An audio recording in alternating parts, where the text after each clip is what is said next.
of...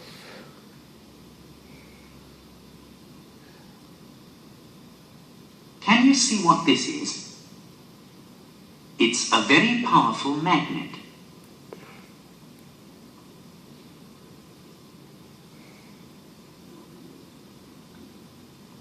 Now we're going to see something interesting. We've set up these thin iron needles so that they can spin quite freely.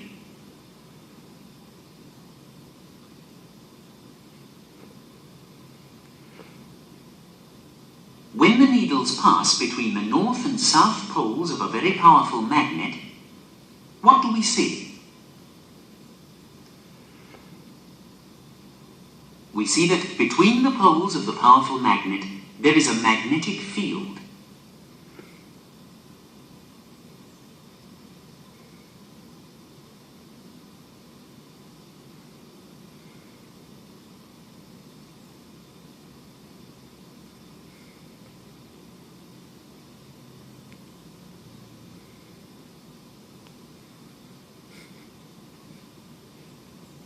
We're going to perform an interesting experiment inside this powerful magnetic field. When we move this copper wire about inside the magnetic field, the needle on the galvanometer swings from side to side.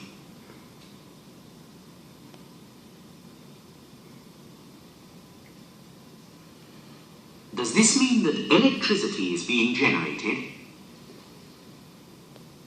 We're certainly not getting any electricity from a battery.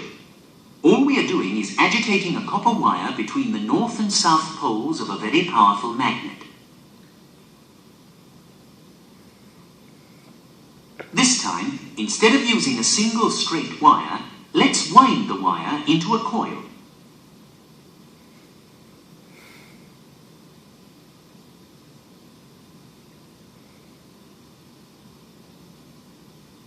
We'll take away the single wire, and in its place, we'll use a coil with 20 loops.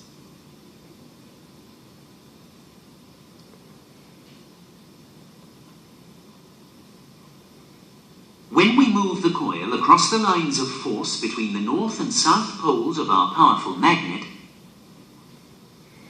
the galvanometer needle seems to be swinging more widely than it did when we used a single wire.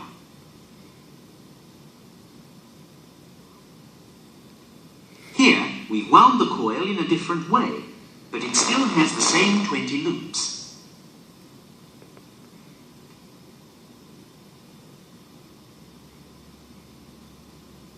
Instead of moving the coil from side to side, we're changing its shape inside the magnetic field. The galvanometer needle swings according to our straightening or squeezing the coil. When we move an electric wire about inside a magnetic field, an electric current passes through the wire.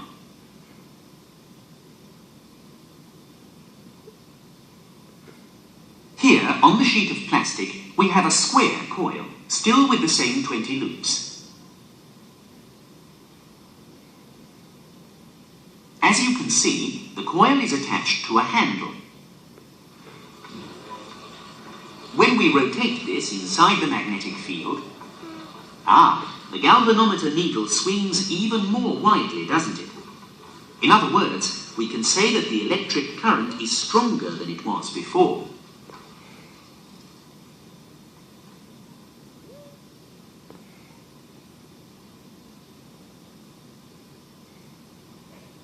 Let's insert an iron core into the coil. What effect will this have? The galvanometer needle swings even more widely.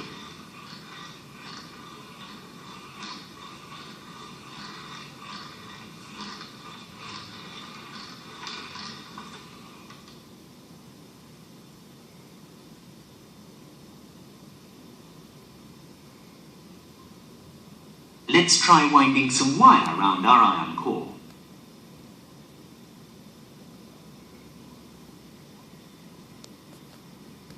What happens when we move this about inside the magnetic field? As we can see, the needle of the galvanometer swings widely.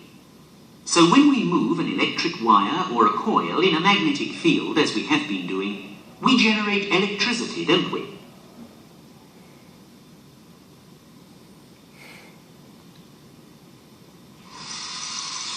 Well now, here are a couple of model cars.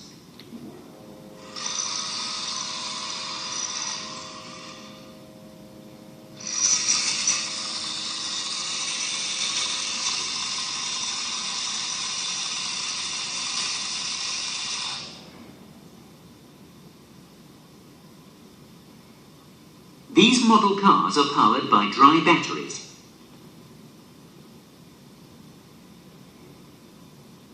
We're going to remove the dry batteries from this car. We're also taking the dry batteries and all the other accessories out of the second car. The only things left in the cars now are their motors.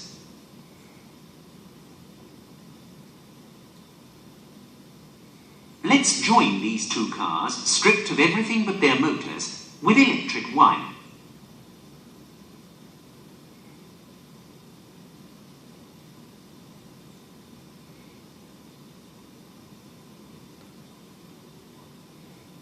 As you can see, the wire now connects them.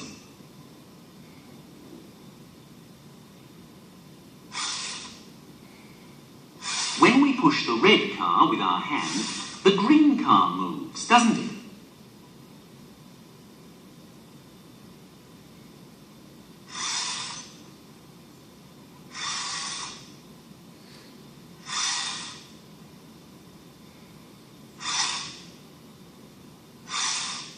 Look carefully at the movement of the red car and at the movement of the green car's motor.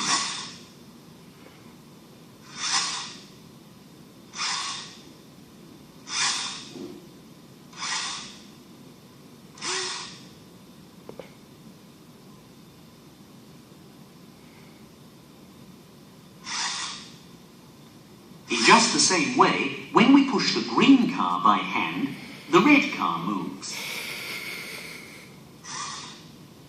Whatever can this mean?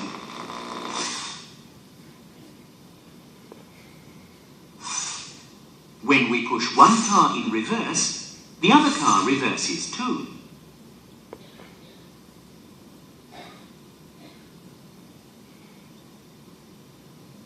Let's see if we can solve this puzzle.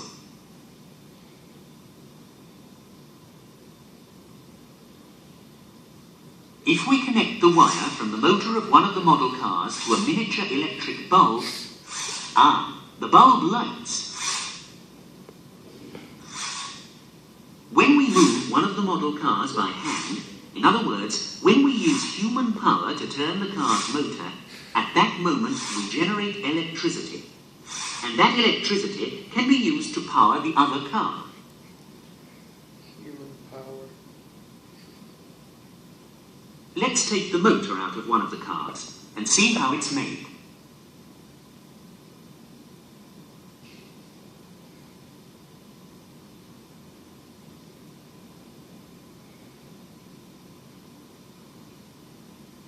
This is what we find inside the motor.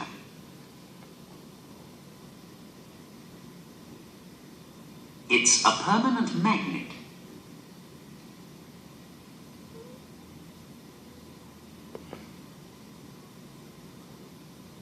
The North Pole and the South Pole of the permanent magnet are set facing each other.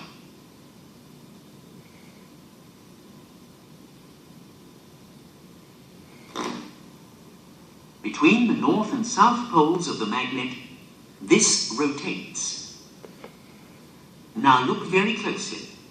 It's a slightly different shape from the one in our experiment, but in fact it's an iron core with a coil of electric wire wound round it, isn't it? Can you see? And we know that when we rotate a coil in the magnetic field between the North and South Poles of a magnet, we generate electricity.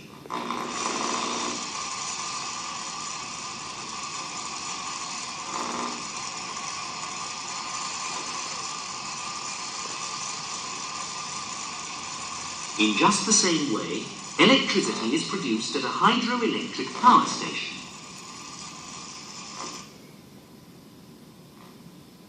Let's take a look at a real hydroelectric power station.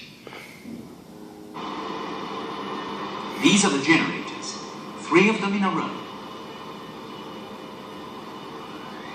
The force of the water causes the water wheels to rotate.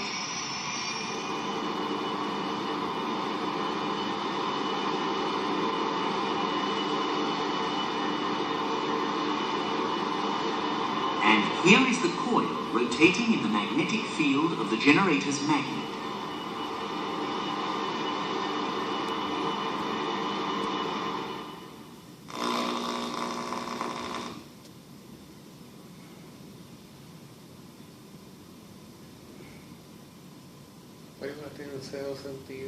Now do you understand how electric power is generated? By using water power, this power station generates 240,000 kilowatts of electricity.